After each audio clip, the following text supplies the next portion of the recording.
예, 저기 이제 오늘부터 기출문제 이제 강의 이제 시작하는 개강인데요. 뭐 전체적으로 좀 어떤 순서로 좀 진행할 건지 뭐 좀 정리하고 그리고 오늘 좀 들어가는 걸로 이렇게 하겠습니다. 예, 일단은 우리가 뭐 2013년부터 18년까지 기출문제에 이렇게 총 34회가 책에 들어가져 있어요. 그러면 총 이제 680문제가 되는데요. 이걸 우리가 4시간씩 8주 동안 해서 680문제를 다 풀 재주는 없어요. 그래서 우리가 좀 전체적으로 좀 집중해야 되는 것들이 있고 그다음에 연습용으로 좀 넘겨야 될 것도 있고 이렇게 될 것 같아요. 그래서 일단 13년도부터 연도별로 이렇게 좀 진행을 할 겁니다. 그래야 이제 어떤 문제의 흐름이라든가 경향 이런 것들을 이제 볼 수 있기 때문에 순서는 이렇게 좀 진행을 하고요. 그다음에 일단 국가직이랑 지방직은 뭐 좀 100% 무조건 다 푸는 걸로 이렇게 하도록 하고요. 그다음에 서울시 같은 경우에는 이제 문제를 좀 선별하겠습니다. 선별해서 최근 출제 경향과 좀 비슷하게 도움이 될 것 같은 것만 몇 개 골라서 하고요.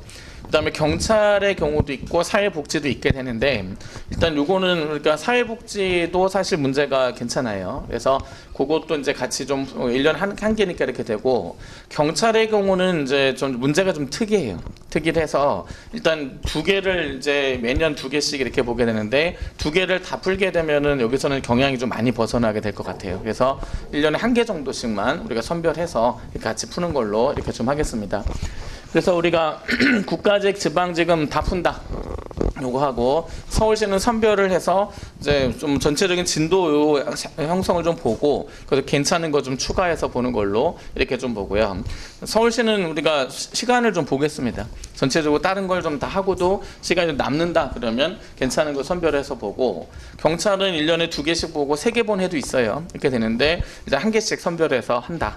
그래서 사회복지도 하나 있으니까 하나씩 매년 이제 보겠다. 이렇게 좀 정해서 운영하겠습니다. 그 다음에 이제 전체 문제를 하게 되는데 일단 우리가 여러분이 여기 이제 문제풀이 단계가 시작되었다 이렇게 해서 하는데 뭐 개념독을 더 마치고 여기에 와 계시잖아요, 그죠? 이렇게 되는데 개념독이 좀 완벽하게 정리되어서 여기에 와 계시다라는 생각을 하지 않아요. 제가 그래서 일단은 좀 정리가 좀 많이 유익하다. 그거 믿고 막 이제 문제를 속도내서 막 풀이해 가다 보면은 여러분하고 저가 이제 굉장히 좀 친해지지 않게 되는 이런 경우가 생겨요. 그래서 좀 많이 이반됐다 이렇게 되고 이렇게 되는 경우가 있어서 일단은 이제 1, 2, 3, 4주차까지는 일단은 속도가 좀 느릴 겁니다. 더뎌요. 일단은 뭐 전체적으로 나중에는 우리가 1시간에 20문제도 다 풀어버리고 마지막 막판에는 그런 속도가 나지만 지금 우리가 초반부터 그렇게 해버리게 되면 이건 아마 굉장히 힘들어지는 이런 상황이 될 수 있습니다. 그래서 오늘 이제 우리가 2013년도 것부터 푸게 되는데 국가직하고 지방직을 오늘 다 풀면은 성공이다. 이런 생각이 들어요. 2개 정도, 4시간이지만 이렇게 돼요. 그래서 초반에는 이제 우리가 개념 좀 잡고 이렇게 해서 좀 하는 시간이 좀 필요해요. 그래서 일단은 처음에는 좀 속도가 더딜 것이다 라는 것이고 그리고 이제 우리가 한 4주차까지 진행하면 대부분의 주제에 대한 기출문제는 이제 다 한 번씩은 정리가 된 이런 상황이 될 거예요. 그리고 이제 여러분이 이제 문제를 풀면서 속도를 제가 늦추고 갈 때는 철저히 복습을 좀 확실하게 해서 그 주제의 개념을 완벽하게 좀 잡아놓는다 이렇게 생각하고 11월 한 달 동안은 이제 그 문제에 대한 주제를 다 잡는다 이렇게 하면은 우리가 5주차 때부터는 제가 속도를 좀 내더라도 아마 여러분이 쉽게 따라올 수 있는 이런 상황이 될 거예요. 그래서 뭐 그렇게 해서 좀 전체적인 계획을 갖고 가야지 처음부터 무리하게 진도 뽑고 이렇게 하게 되면은 아마 이제 굉장히 힘들어지는 강의가 될 수 있습니다. 그래서 전체적으로 우리가 전반 후반 1주차부터 4주차까지는 개념 정리를 좀 해나가겠다 이런 것이고 그 다음에 이제 우리가 후반부에는 속도를 좀 내겠다 이렇게 잡아 나가시면 돼요. 그리고 이제 거의 필수 학습 사항들 정리된 것들이 있죠. 그래서 요거는 이제 그 최근 경향. 그러니까 2013년도에 나와 있는 건 이제 13, 14 이렇게 되면서 그의 중요한 것들을 체크를 했는데 요거는 이제 최근 거 2016, 17, 18 3개년도에 나오는 거는 좀 전체적으로 최근 경향들 많이 정리해 놨어요. 그래서 네 문제 중에 하나가 필수 학습사항으로 들어가져 있는데 그런 거 좀 잘 좀 보시면서 요령을 적어 놓은 것들이 있으니까 잘 체크해서 도움이 되면 좋을 것 같아요. 네, 그래서 전체적으로는 이렇게 돼간다. 그리고 이제 빠진 부분들이 있죠. 빠진 부분들은 여러분이 해설이나 자료를 좀 많이 잘 넣어놨으니까 이제 그걸 자습을 해가시면서 채워 나가시고 그러니까 연습용으로 쓰세요. 연습용으로 이렇게 해서 해 나가시면 될 것 같습니다. 네, 그러면 우리가 바로 들어갈까요? 2013년도 9까지 이때는 이제 9급 사회 과목이 처음으로 들어간 이제 그런 해예요. 그래서 뭐 전체적으로 경향이 좀 잘 잡히지 않았다 이렇게 되는데 2013년도 국가직과 지방직이 조금 그런데 최근에 또 그런 이론 쪽으로 또 가는 경향도 있어요. 그래서 전체적으로는 일단 우리가 교과서 내에서만 출제가 된다. 이걸 기대하고 공부를 해야 되지만 좀 벗어나는 부분도 사실도 좀 있어요. 그러니까 공법 파트 특히 이런 부분에서 그래서 네, 그런 부분들을 어떻게 좀 다룰 것인가 이런 부분들 체크해 나가시면서 좀 해 나가시면 될 것 같아요.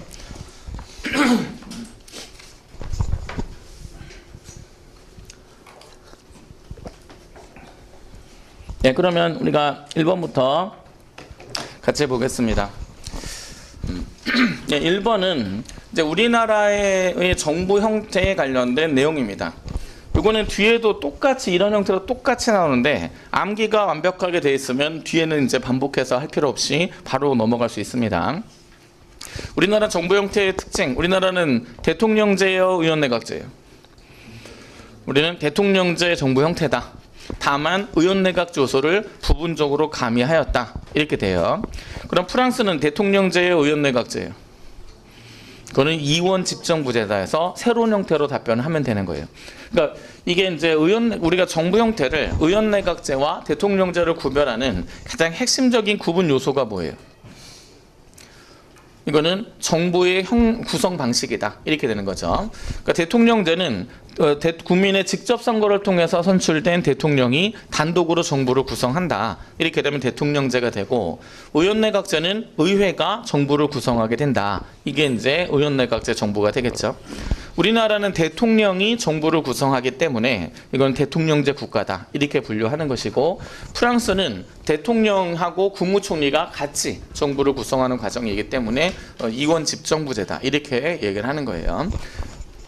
그다음에 우리나라는 대통령제의 특징을 가지고 있으면서 의원내각제 요소가 가미되어 있다. 이렇게 돼 있죠. 그리고 우리나라의 의원내각제 요소가 뭐냐를 찾는 문제인데 일단 헌법재판기관 있죠. 헌법재판소는 정부 형태에 영향을 미치지 않습니다. 일단 우리가 이제 의원내각제랑 대통령제를 구분할 때 사법부가 독립되어 있다는 건 둘 다 공통점이에요. 그래서 사법부를 근데 법원 조직으로만 운영할 거냐, 헌법재판소로 운영할 거냐, 이원화해서 헌법재판소로 이원화돼서 운영할 거냐, 이거는 정부 형태와 상관이 없다. 이렇게 구분하시고 그 다음에 탄핵 소추권 나왔죠. 탄핵 소추권은 뭐예요? 어떤 정부의 특징이에요? 이거는 대통령제 특징이다. 요거 명확히 구분되셔야 되고 그 다음에 여기서는 이제 그 국무회의 제도가 있다. 요게 의원내각제 요소에 해당합니다. 국무회의. 우리는 이제 국무회의라고 했을 때 요거는 장관회의와 구분해야 됩니다. 대통령제에서는 장관회의가 진행이 되고 의원내각제는 국무회의가 진행이 되는데 장관회의에서는 장관으로 참여하는 거예요.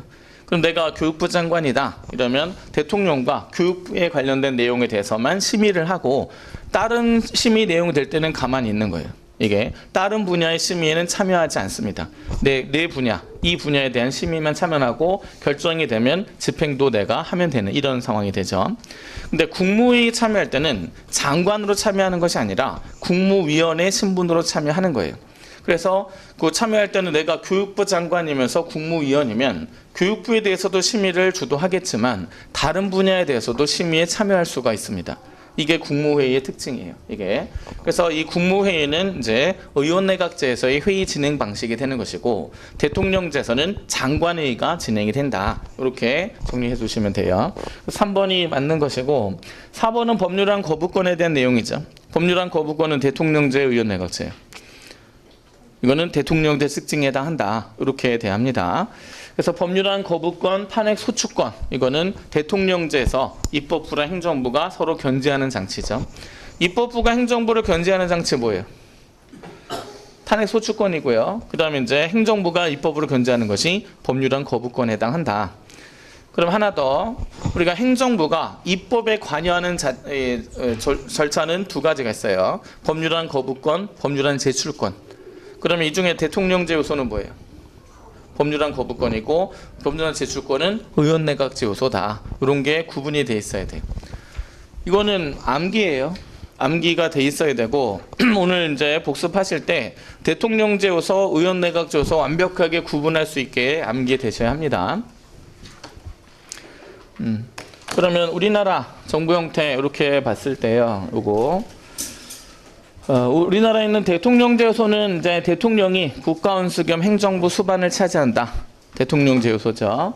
국민에 의해서 직접 선출되고 탄핵소 주권, 법률안 거부권 이런 것들은 다 대통령제 특징에 해당합니다. 의원 내각제, 국무회의제도 지금 얘기했죠. 그다음에 정부의 법률안 제출권 있죠. 요거는 의원 내각제 요소라고 했죠. 우리나라에 있습니다. 요거 이렇게 있고, 그다음에 국무총리와 국무위원에 대한 해임 건의권, 이거 국회가 가지고 있는 권한인데 이거는 내각 불신임권과 유사하기 때문에 의원 내각제 요소로 분류가 됩니다. 요거는 출제 포인트가 많아요. 요거 국회, 국무총리, 국무위원에 대한 해임 건의권. 이거는 국회가 국무총리나 국무위원에 대한 해임을 건의하면 대통령은 해임해야 한다. 건의예요. 강제 조치권이 아니라. 그래서 해임한 이 법적 강제력은 없다. 정치적인 압력에 해당한다. 이렇게 이제 보시면 됩니다. 그다음 의원 내각제 요소고 이거는 그다음 국무총리 제도도 마찬가지로 의원 내각제 요소가 됩니다. 만약에 대통령제에서 2인자를 두게 되면 뭘 둬야 돼요? 부통령이죠. 근데 국무총리를 두는 거는 의원 내각제 요소다. 이렇게 되는 것이고, 그다음에 이제 국회의원과 국무위원의 겸직이 허용이 돼요. 그래서 대통령제는 입법부랑 행정부가 엄격히 분리가 되기 때문에 이 국회의원과 장관을 겸할 수 없잖아요, 그죠? 근데 우리나라는 그게 허용이 된단 말이에요. 그래서 이것도 의원 내각제 요소에 해당한다. 우리나라에 있는 거. 그래서 우리나라에 있는 의원 내각제 요소 요거 알아놓으셔야 돼요. 이거 이제 이 형태가 지금 3번, 4번 반복돼요. 뒤에서 기출문제에서 이렇게 되니까 그때는 좀 우리 쉽게 갈 수 있게 해주고, 최근에 EBS 문제에서 이런 형태도 있어요. 우리나라에 있는 의원 내각제 요소가 아닌 거, 요걸 또 이제 또 정리를 요구한단 말이죠. 그러면 이제 두 개예요. 의회상권, 내각 불신임권. 요거는 없어요. 그렇죠? 의회상권 우리나라 없죠. 내각 불신임권도 없어요. 내각 불신임권과 유사한 게 요거란 말이에요. 요것만 있게 된다는 것을 알아두시면 됩니다. 네, 이렇게 해서 우리가 대통령제 요소랑 의원 내각제 요소 일단 구분이 가능해야 돼요. 일단 오늘 첫 번째 숙제가 생겼죠. 집에 가서 완벽하게 외우시고 이렇게 하셔야 돼요. 우리나라에 있는 거, 없는 거 요거까지 구분해서 정리하시면 됩니다. 네, 그 다음에 이제 2번 문제 보겠습니다. 1번 문제 요거 잘 정리하시고요. 1번은 이제 우리가 정부 형태랑 관련된 내용이 나오면 이제는 정리가 된 상태에서 문제가 풀어져야 한다. 요 생각을 오늘 하셔야 돼요. 그다음 두 번째 문화지체 현상인데요. 우리가 문화지체 현상은 개념만 그냥 단답적으로 알아놓으시면 되고, 이게 이제 개념만 알아두는 거지 이게 더 확산하고 뭐 이렇게 하고 그런 개념은 아니에요. 이거는 일단 요 그림을 좀 보세요. 그림에서 보게 되면 물질 문화의 변동 속도가 굉장히 빠르게 가고 있죠. 근데 비물질 문화의 변동 속도가 그걸 못 따라가서 이제 격차가 발생하고 있는 이런 이제 과정이 나와져 있습니다. 그래서 기억에 들어가는 말은 문화 요소 간의 어떤 이제 변동 속도의 차이로 나타나는 괴리 현상에서 문화지체 현상이고, 니은에 들어갈 건 이것으로 인한 또 혼란한 무규범 상태 혼란, 이런 것들은 이제 아놈이다. 이렇게 이제 얘기합니다. 그래서 일단 그림상 봤을 때 그 기억이 문화지체 현상, 그 다음에 그것으로 인한 혼란, 무규범 상태, 이건 아노미, 이렇게 잡아내기만 하면 돼요. 일단 기억은 사회 변동의 결과이지만 동시에 사회 문제의 원인이 되기도 한다. 그죠? 그러니까 문화 요소의 괴리는 사실은 비정상적인 상태잖아요. 그죠? 그래서 문제가 될 수도 있는 이런 상황이 된다. 그래서 요거를 좀 이해를 해 놓으시고요. 머튼에 의하면 자본주의 사회에서의 아노미 정도는 계층에 따라 차이가 없다. 우리가 머튼의 아노미론 있죠. 요거는 우리가 아노미는 두 사람을 잘 이해하셔야 돼요. 듀르켐, 머튼. 이렇게. 그러니까 아노미라는 용어를 똑같이 쓰는데 뒤늦게면 아노미를 뭐라고 규정하냐면 규범이 없는 상태. 그러니까 무규범 상태를 아노미라 규정해요. 그래서 규범이 없기 때문에 사람들이 일탈을 저지르게 되고 범죄를 저지르게 된다. 이렇게 이제 설명하는 것이 이제 뒤늦게의 아노미가 되는 것이고요. 그다음 머튼의 아노미. 머튼은 아노미 상태를 뭐라 규정해요? 목표는 있지만 수단이 없는 상태. 이 상태.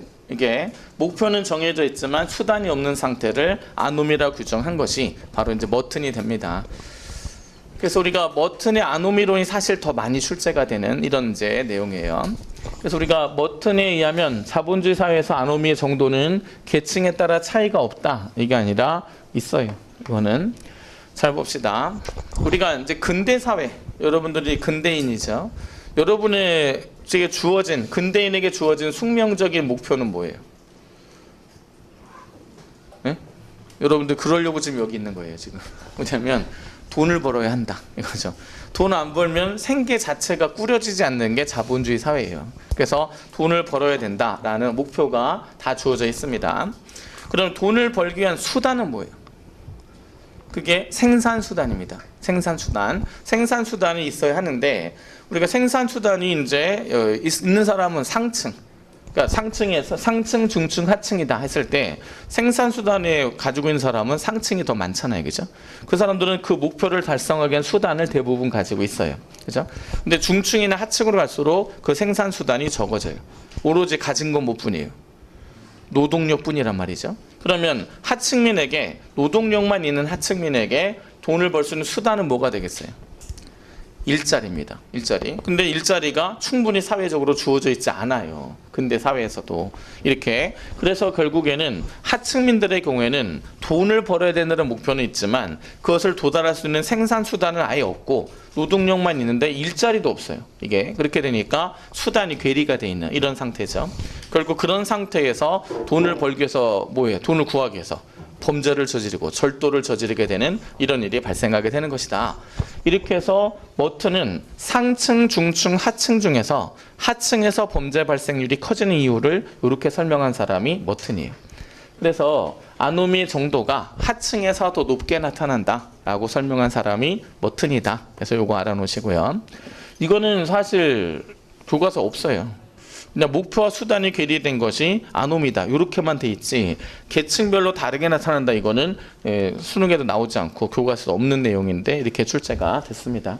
어쨌든 한번 나왔으니까 한번 이해해 두시면 되겠죠. 그 다음에 뒤늦게임은 니은의 발생 원인을 문화적인 목표와 제도화된 수단의 괴리라고 본다. 이거는 머튼이잖아요. 그죠? 그래서 이 뒤늦게임은 아노미를 무규범 상태, 그러니까 규범이 없는 상태, 그러니까 규범이 없는 상태 또는 현실적으로 규범이 없는 상태는 사실 드물어요. 근데 규범이 없는 거나 다름없는 상태 이런 거죠.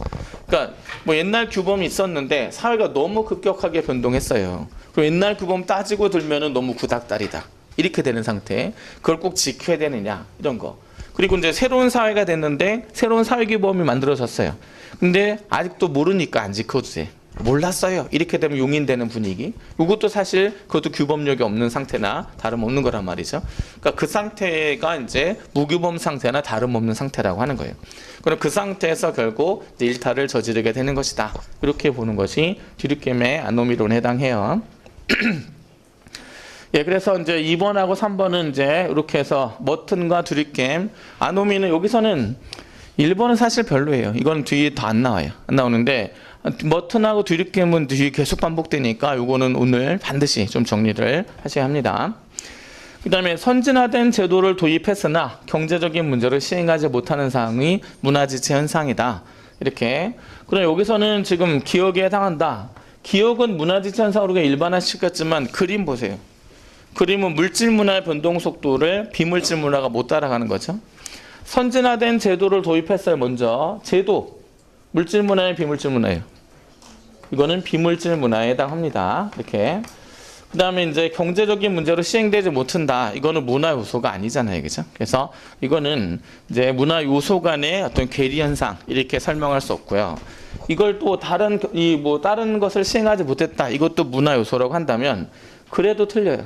선진화된 제도는 비물질 문화란 말이에요. 그죠? 그래서 이 그림처럼 물질 문화가 먼저 치고 나가고 비물질 문화가 따라가지 못하는 이런 현상이 아니라 비물질 문화가 먼저 치고 나간 이런 경우에 해당한다. 이렇게 해서 이렇게 잡아두면 됩니다. 네, 그래서 여기서는 복습거리라고 하면 머트나가 주립겜, 아노미 이 두 가지 차이 정도 복습을 해서 확실하게 잡아놓으면 되겠습니다. 네, 정답은 1번이에요.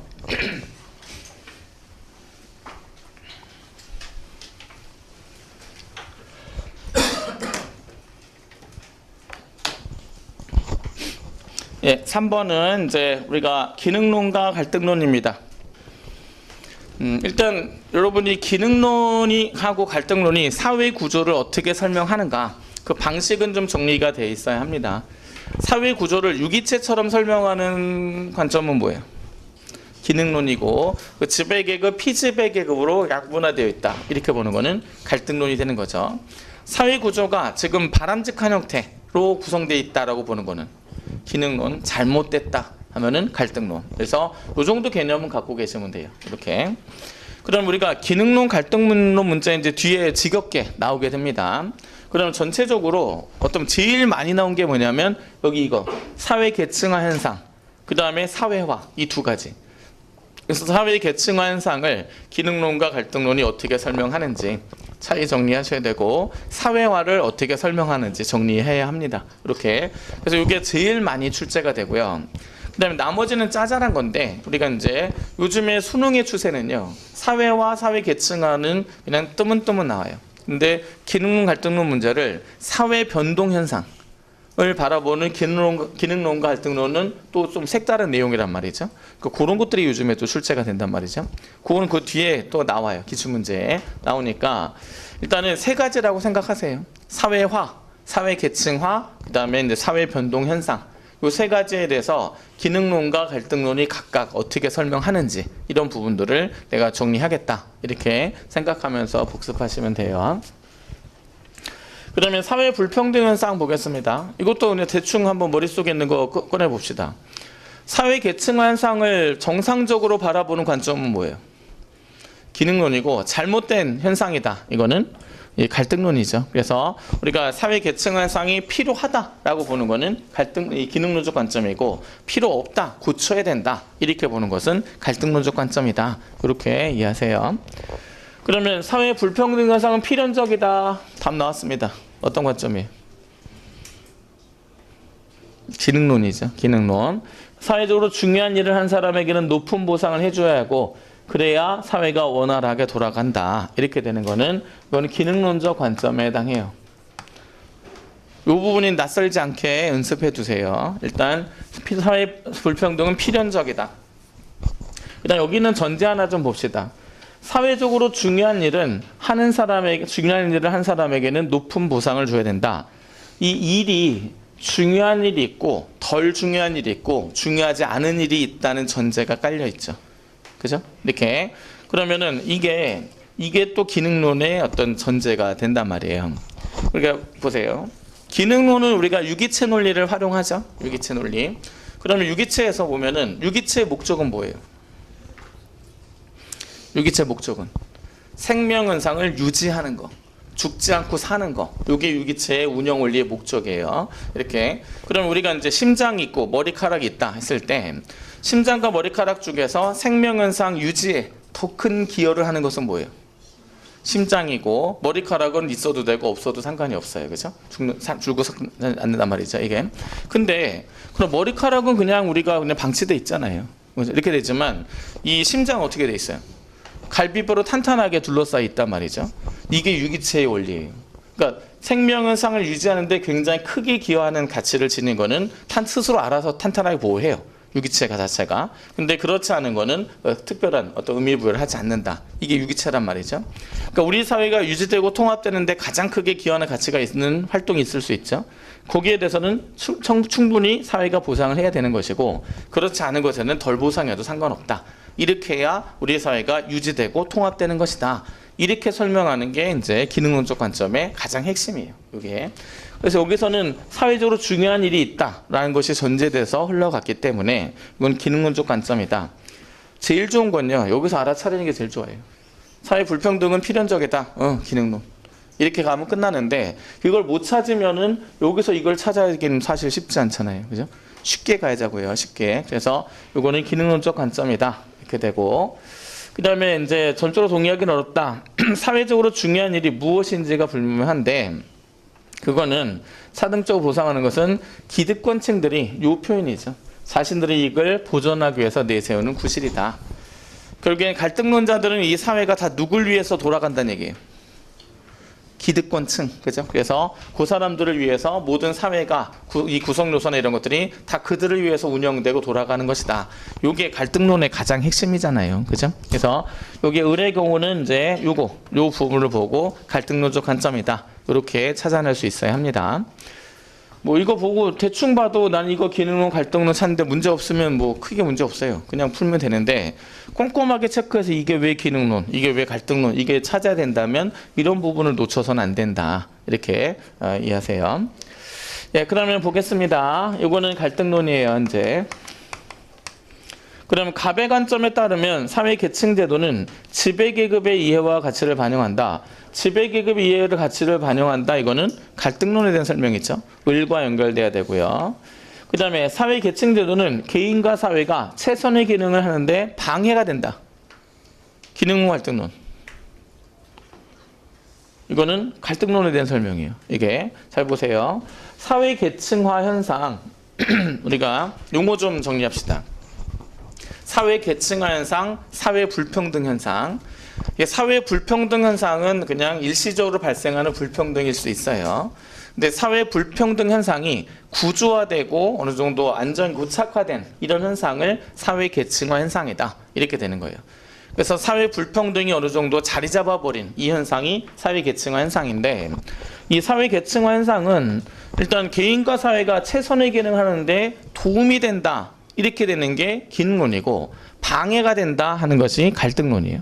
그래서 이거는 갈등론과 관련돼서 이루어져야 돼요. 이거는 그러니까 이거는 좀 봅시다. 우리가 이제 사회 계층화 현상, 불평등이 필요하다. 기능론, 필요 없다. 갈등론. 이렇게 외워주면 돼요. 이렇게 외워주면 돼요. 이렇게 해서 그거를 좀 잘 이해하시고 그게 갑자기 갑작스러운 이게 아니라 이렇게 그동안 해왔던 공부에서 크게 문제없이 결론이 나게 되는 상황이 되면 된단 말이에요. 우리가 의사이기도 했었죠. 의사가 되려면 몇 년 공부해야 돼요? 일단 기본 6년 하고 이제 또 경력도 쌓고 또 임상실험도 많이 해야 되고 또 이제 의사가 됐어요. 그럼 야간에 또 급한 환자 오면 또 해야 되고요. 수술도 열 몇 시간짜리도 서서 해야 되고요. 이렇게 저렇게 힘들고 이렇게 하게 된단 말이죠. 이게 그러면 그 일을 하는데 다른 사람하고 급여가 똑같이 돼요. 누가 해요? 안 해요. 그죠? 이렇게. 근데 그 일을 하게 되면, 그 일을 해내게 되면, 그거를 하게 하면 보상이 굉장히 크게 된다. 그러면 그걸 마다한 척 하는 사람이 생기게 된단 말이에요. 그죠? 이렇게 되지만, 그 사람하고 다른 가벼운 일을 하는 사람하고 똑같은 급여가 지어지게 되면, 그 누구도 의사가 되려고 하지 않아요. 그죠? 이렇게. 그래서 이제 그런 것들이 이제 그 기능론자들이 말하는 그런 이제 관점이에요. 그래서 필요하다. 이런 것들이. 이렇게. 그래서 기능론 갈등론은 이렇게 해서 이렇게 잡아 놓으시고요. 그 다음에 기득권을 가진 집단이 자신들의 이익을 위해서 사회계층들을 유지하고자 한다. 누가 봐도 갈등론이죠. 이거. 그 다음에 사회계층제도는 개인의 성취동기를 자극하여서 필요한 인재를 적재적소에 충원하는 기능을 한다. 갈등론, 기능론. 그죠? 그래서 이 설명이 기능론과 갈등론이 구별하는데 문제가 없으면 돼요. 그래서 이건 뭐 이렇게 크게 어려운 거나 자주 나서 제가 강조하는 것이고 어려운 건 아니에요. 그래서 여기 있는 게 좀 쉽게 구분되는 이런 상황이 되면 그냥 넘어가셔도 됩니다. 뒤에 충분히 반복이 돼요. 이거는.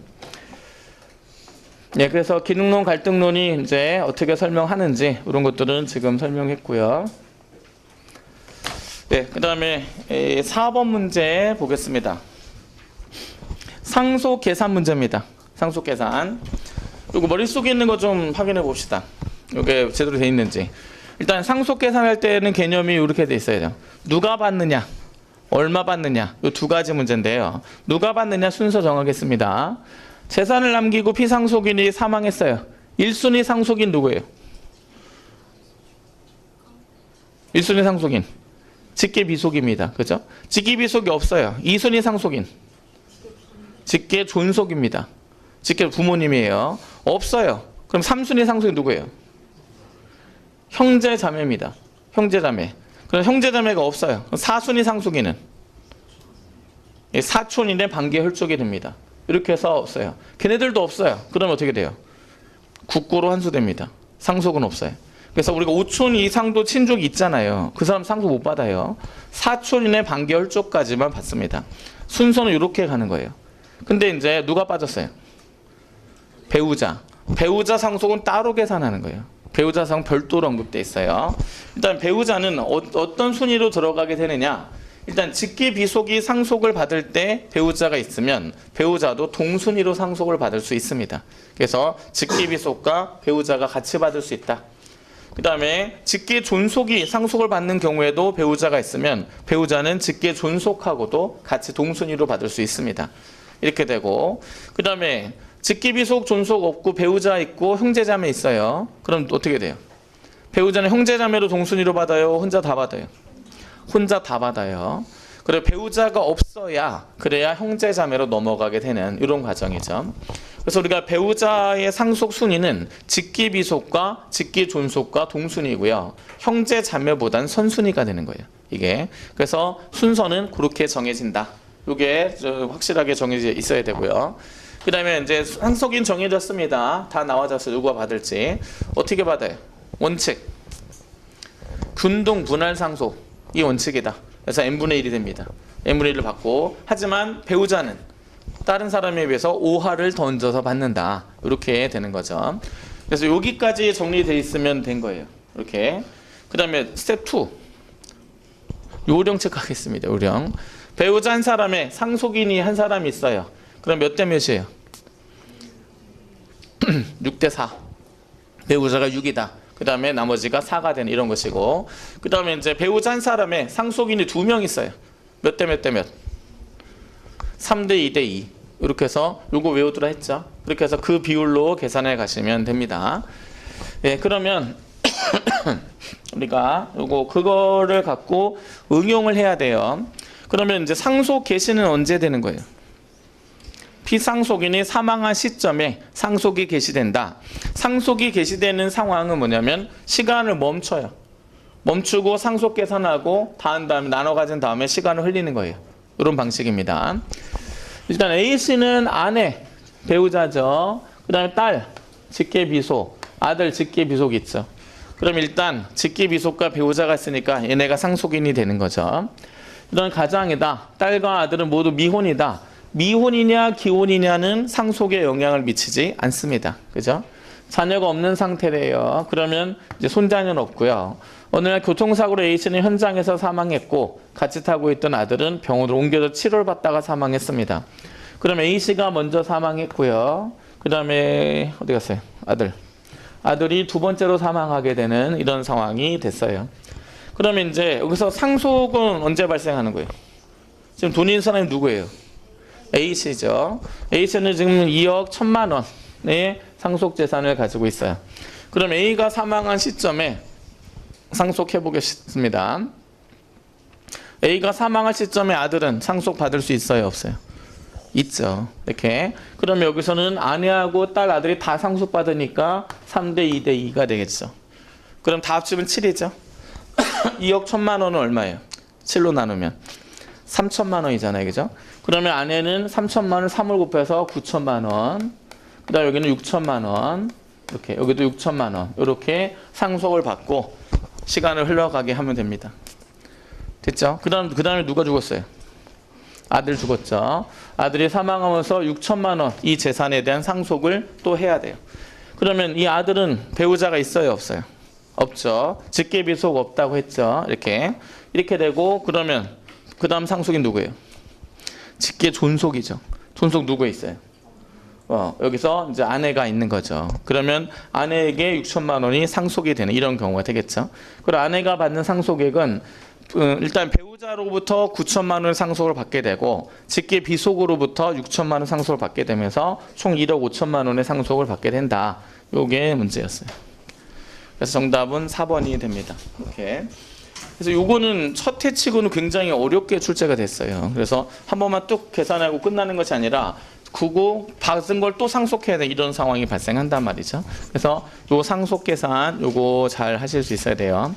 그래서 아까 이제 요거 점검하시면서 누가 받느냐 순서 헷갈린다. 그다음 얼마 받느냐 헷갈린다. 요령이 없다. 그럼 그거 아까 체크한 대로 다 갖고 이제 여러 문제 나올 거예요. 그때마다 그거 활용해서 실력을 늘려 나가시면 됩니다.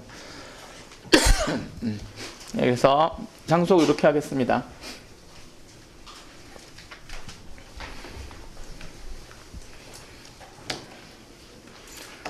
예, 그 다음에 5번 문제 보겠습니다.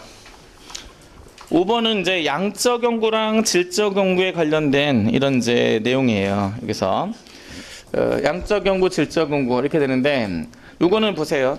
양적 경구랑 질적 경구에 관련된 문제는 두 가지입니다.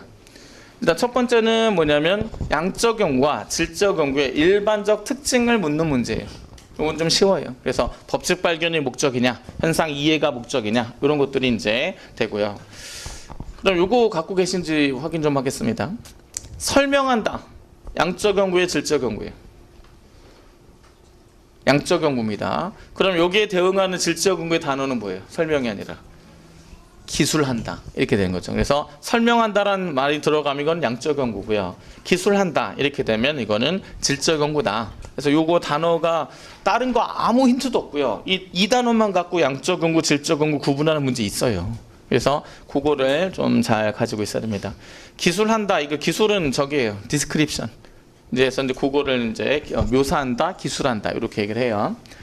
그 다음에 두 번째는 양적 경구, 질적 경구 관련된 문제에서는 양적 경구가 진행되는 과정을 소개를 하고 그 과정의 특징을 분석하는 이런 문제가 출제가 돼요. 요게 난이도가 좀 있어요. 그래서 요거는 이제 기출문제 많은데 나올 때마다 샅샅이 다 분석하겠습니다. 요거 하다 보면은 이게 처음에 안 묻던 거 최근에 묻는 게 보일 거예요. 그게 요즘에 트렌드가 되는 거예요. 요게. 그래서 일단 기본적인 거부터 좀 해봅시다. 일단 협동학습이 공동체 의식 향상에 기여한다. 가설이 이렇습니다. 가설 나오면 뭘 묻게 돼 있어요? 독립변수와 종속변수를 구분하는 걸 물어봐요. 독립변수 뭐죠? 네, 협동학습. 그 다음에 종속변수는 공동체 의식. 이렇게 이제 되는 거죠. 독립변수는 원인격에 해당하는 거고요. 종속변수는 결과격에 해당하는 것을 찾으면 돼요. 예, 그러면 이제 이 가설에 대한 평가, 또 가설에 관련된 선택지 다 소개할 거예요. 보세요. 이 가설은 독립변수와 종속변수의 관계가 명확히 설정되었다. OX. 이거는 O다. 이렇게 되는 거죠. 그러니까 만약에 협동학습을 실시하면 공동체 의식이 향상된다. 이게 가설이잖아요. 그죠? 이거 실시하면 점수가 오른다 해서 정확히 방향을 설정해 놨어요. 그러면 독립변수와 종속변수의 관계가 명확하지 않게 설정된 경우는 어떤 경우입니까? 보면은 협동학습은 공동체 의식 향상에 의식에 영향을 미친다. 이렇게 되는 게 독립변수와 종속변수의 관계가 명확히 설정되지 않았다. 이렇게 되는 거예요. 영향을 미치는데 정비례로 영향을 미치는지 반비례로 영향을 미치는지가 가설에 설정이 돼 있어야 이게 독립변수와 종속변수의 관계가 명확히 설정되었다. 이렇게 되는 거죠. 그래서 이제 협동학습이 실시되면 공동체식에 영향을 미칠 것이다. 이렇게 되면 이건 이제 관계가 정확히 설정되지 않았다. 이렇게 이제 얘기하는 그런 가설이 돼요. 근데 이거는 향상된다 했으니까 정확히 설정되었다. 이렇게 평가될 수 있어요. 그러면 이제 이 상황에서 두 집단을 해서 사전검사, 사후검사 이렇게 돼서 하는데, 그러면 이거는 지금 실험이 진행되는 이런 상황이 됩니다. 실험이. 그러면 이제 실험이 진행됐을 때 두 집단이 나왔어요. 뭐 물어봐요? 실험 집단과 통제 집단을 구분하는 것을 요구합니다. 이렇게. 그러면 실험 집단은 무엇을 포함하고 있는 집단이 실험 집단이에요? 독립변수를 포함하고 있는 집단이 실험 집단이다. 그걸 포함하고 있지 않은 집단이 통제 집단이다. 이렇게 개념을 갖고 있어야 돼요. 그걸 필수학습 사항에 넣어드렸습니다. 거기. 그러면 이제 가집단과 나집단에서 독립변수가 협동학습이죠. 협동학습 실시한 집단이 어디예요? 가집단이잖아요. 그죠? 그럼 얘가 실험 집단이 되는 것이고 얘가 통제 집단이 되는 것이다. 이렇게 됩니다. 그럼 이제 우리가 사전검사, 사후검사는 뭘 하는 거냐? 일단은 사전검사, 사후검사, 뭐 검사하는 게 사전검사예요? 협동학습하고 공동체 의식이니까 공동체 의식. 요것에 대한 것을 이제 사전검사하고 사후검사를 하겠죠. 그래서 사전검사와 사후검사는 모두 종속 변수에 대한 검사이다 라는 거죠. 그러니까 실험이 진행되기 이전에 이 공동체 의식이 어떻게 형성돼 있었는지 먼저 체크해 놓고 실험 진행해요. 그리고 종속 변수 다시 체크하는 거예요. 그래서 이게 둘이 어떤 이제 변화가 어떻게 생겼는지 이거를 통해서 하게 되는 거죠. 그러면 변화가 좀 크게 이 두 가지가 크게 변화가 생겼다 칩시다. 그러면 그 원인은 뭐예요? 이 공동체 의식의 변화를 준 요인은 공동체 의식의 영향을 준 건 협동학습 여부가 이제 그 영향을 미쳤다, 아니다 이렇게 얘기할 수 있겠죠. 그래서 이 실험법은 뭐냐면 가장 인과관계를 명확하게 할 수 있는 자료 수집 방식이 실험법이다 하는 것은 이렇게 찾아주면 돼요. 예, 그래서 이런 내용들 실험 집단, 통제 집단 이거 잡아놓고요. 그럼 가는 통제 집단, 나는 실험 집단 틀렸고요. 그다음에 기억에서는 독립 변수, 사전 검사는 독립 변수, 사후 검사는 종속 변수를 한다는 게 아니라 둘 다 종속 변수를 하는 것이고요. 그다음에 여기서는 요거 3번 같은 거 가설 수용 조건들 체크할 수 있어야 됩니다. 요거 1, 2번은 암기잖아요. 그죠? 이렇게 되는 건데 3번은 상황 판단해야 돼요. 요거는 일단은 이제 여기서 가설이 수용되려면 여기서 가집단과 나집단 중에서 어디가 더 올라야 돼요? 여기서는 가집단이 더 올라야 가설이 수용되는 거죠. 만약 여기서 더 올랐다면 가설이 기각되었다 이렇게 얘기할 수도 있어요. 그래서 이것도 이제 틀리게 되는 것이고, 그 다음에 A와 B의 목적은 가설에 설정한 독립변수가 종속변수 변화를 초래하는 원인인지를 파악하기 위한 것이다. 여긴 안 넣어주고 여긴 넣어줘서 하게 되면 넣어준 것이 어떤 작용을 했는지를 밝히는 과정이잖아요. 그렇죠? 그래서 실험법은 인과관계를 밝히는 데 가장 적합하다. 이렇게 이제 될 수 있습니다. 그렇죠? 그래서 이거는 이제 가장 기본적인 것을 좀 물어봤고요. 우리가 뒤로 가면서 묻게 되는 거 좀 체크를 해드릴게요. 어떤 것이 또 있게 되는 거냐면 여기에서 이 공동체식 있죠? 여러분이 이 가설을 가지고 연구를 한다 칩시다. 그리고 연구 설계할 거예요. 어떻게 할 건지. 저 공동체식 어떻게 체크할 거예요? 공동체의식. 이걸 어떻게 체크할 거냐 이렇게 했을 때 이거는 이제 공동체 의식을 관련된 설문지를 할 수 있어요. 설문조사. 어떤 문제 상황에서 상황이 설정이 돼요. 그러면 상황이 설정된 상황에서 어떤 행동을 하시겠습니까? 해서 이제 선택지를 준단 말이죠. 근데 공동체 의식이 있는 사람이 하는 행동 양식, 공동체 의식이 없는 사람이 주는 행동 양식을 해놓고 뭘 선택하는지를 체크하게 해서 결국에는 이제 공동체 의식 여부를 이제 판단하겠다. 이렇게 이제 설정하겠죠. 이렇게 연구 설계할 때 그런 거 하는 거예요. 그러면 공동체 의식을 어떻게 체크하겠다라고 하는 이런 부분은 설문 문항을 통해서 하는 것이기 때문에 이거는 이제 개념의 조작적 정의가 이루어지고 있다. 이렇게 설명할 수 있어요. 그래서 이제 그 문항 작성하는 과정을 소개가 되고 개념의 조작적 정의가 이루어졌다. 뭐 이런 식으로 이제 하게 됩니다. 그래서 요즘에 개념의 조작적 정의가 이루어지는 과정을 체크를 해서 그런 것들을 알고 있는지를 묻는 이런 문제들이 지금 많이 출제돼요. 그래서 그런 내용으로 좀 이해하시면 됩니다. 예, 그래서 이런 정도 이렇게 좀 체크하시고 아까 이런 거 이건 요즘에도 많이 유행해요. 가설의 어떤 수용 여부 이런 것들을 잘 체크를 하시고요.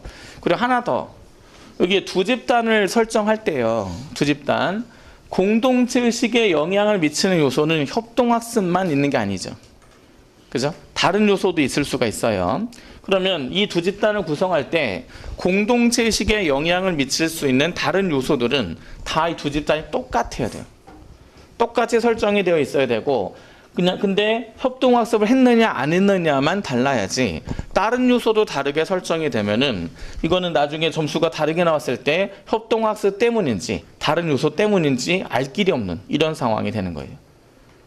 아시겠죠? 요거 이렇게 해서 그런 그 내용도 좀 있게 되는데 사례 하나만 좀 더 듣게요. 이거는 우리가 이제 보세요. 한국 사람들의 외국인에 대한 친절도를 조사하는 거예요.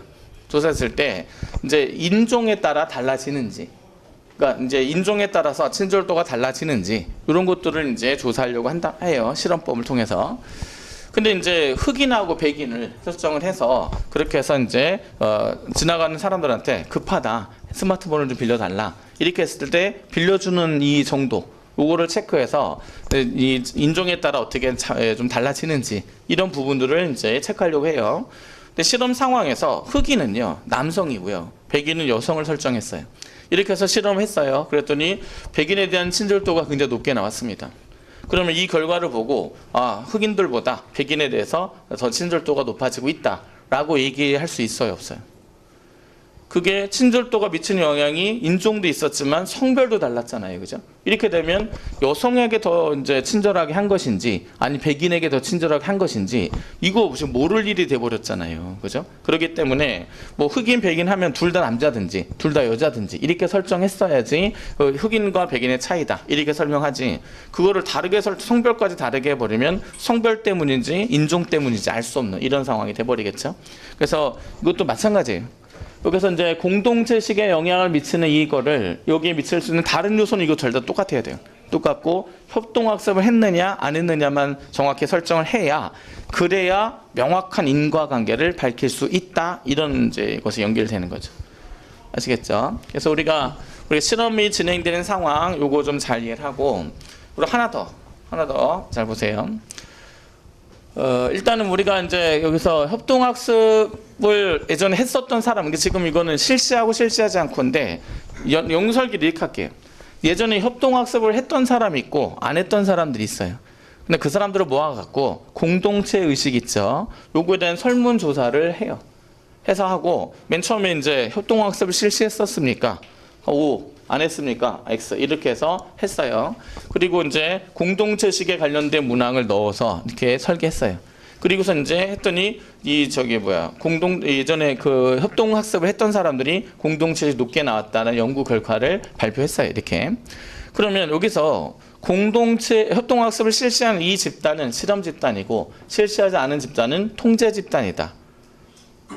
이렇게 선택지가 나왔어요. 맞아요, 틀려요? 이거는 틀리다라는 거죠. 아니 독립변수 포함하고 있으니까 실험 집단 아닙니까? 실험을 해야 실험 집단이죠. 지금 이거는 실험을 한 게 아니라 그냥 질문지만 돌린 거잖아요, 그렇죠? 질문지를 돌려놓고서 독립변수로 포함하고 있는 집단과 포함하고 있지 않은 집단을 구분해서 통계만 따로 뽑은 거예요. 이렇게 되니까 이거는 실험 집단, 통제 집단으로 구분할 수 있는 것이 아니다라는 게 최신 트렌드예요, 이게. 그래서 그것도 좀 같이 잡아 놓으셔야 합니다, 이게. 그래서 우리가 이런 내용들이 앞으로 이제 계속 우리가 접할 문제들이에요. 그런 것들을 미리 이제 확 열어놓고, 이제 오늘 처음이니까 이렇게 좀 간다, 이렇게 생각하세요. 그래서 우리가 양적 경고, 질적 경고는 나올 때마다 이렇게 좀 할 거예요. 나중에 여러분들이 싫어할 거예요. 그만하면 안 돼요. 알겠는데? 이렇게 하면서 이제 하게 될 거예요. 네, 그래서 5번은 우리가 이 정도로 이렇게 체크를 하고요. 6번 보겠습니다. 사회보장제도. 일단 우리가 이제 복지제도에 관련된 문제도 두 가지 크게, 우리가 사회보험 공공부조의 일반적인 특징을 구분하는 문제가 나거나, 아니면 복지제도 운영 방식을 제시문에 소개해주고 그 운영 방식의 특징을 분석을 요구하는 문제가 나거나, 이렇게 두 개입니다. 그러니까 전자는 암기만 하면 되는 거고요, 후자는 분석을 해야 돼요. 그래서 후자 쪽이 좀 더 어려울 수 있어요. 이게 후자 쪽으로 나온 겁니다, 이거. 그럼 이제 이걸 보면서 여러분이 어떤 생각을 해야 되냐면, 사회보험이냐 공공부조냐 이거를 구분해야겠다라는 생각을 갖고 이제 접근에 들어가는 거예요. 이거는 일단은 우리가 복지급여 지급이 이제 지급 사유가 되었다. 급여를 지급한대요. 돈 주는 거예요. 그러면 뭐가 빠져요?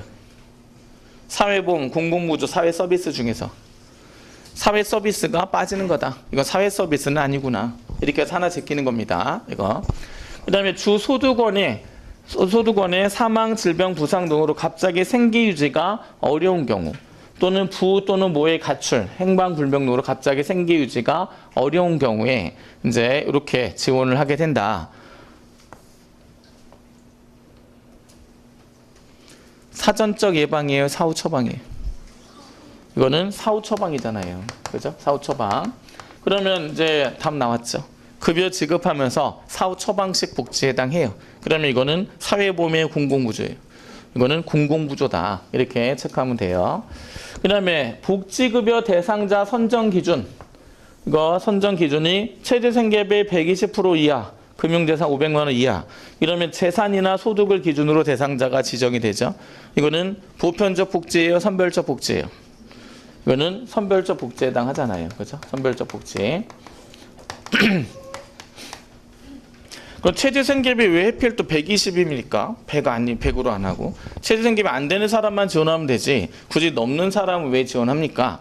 최저생계비를 100으로 놓고 봤을 때 100에서 120 사이에 해당하는 사람들 있죠. 그 사람도 소득이 높은 사람들은 아니에요. 최저생계비 근처에 있기 때문에. 근데 복지 혜택을 최저생계비 기준으로 하게 되면 그 사람들이 복지가 늘어나면서 얘네들보다 소득이 높아진 이런 상황 발생해요. 그리고 이제 이 사람들을 차상위 계층이라고 해요.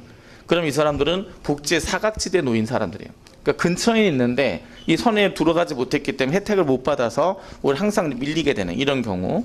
그래서 이제 그런 차상위 계층은 나중에 이제 이 최저생계비 이하로 떨어질 가능성이 크단 말이죠. 그래서 그 사람들에 대한 지원도 좀 필요하다 해서 보통 이렇게 잡아주는 이런 경우가 됩니다. 어쨌든 선별적 복지다. 그러면 이제 복지 지급액은 이렇게 해서 식료품비 현금으로 지급을 하고 범위 내에서 의료비도 지급을 하게 된다. 이렇게 되면 일단 공공부조에 해당한다. 이렇게 잡아놓으면 됩니다. 이렇게.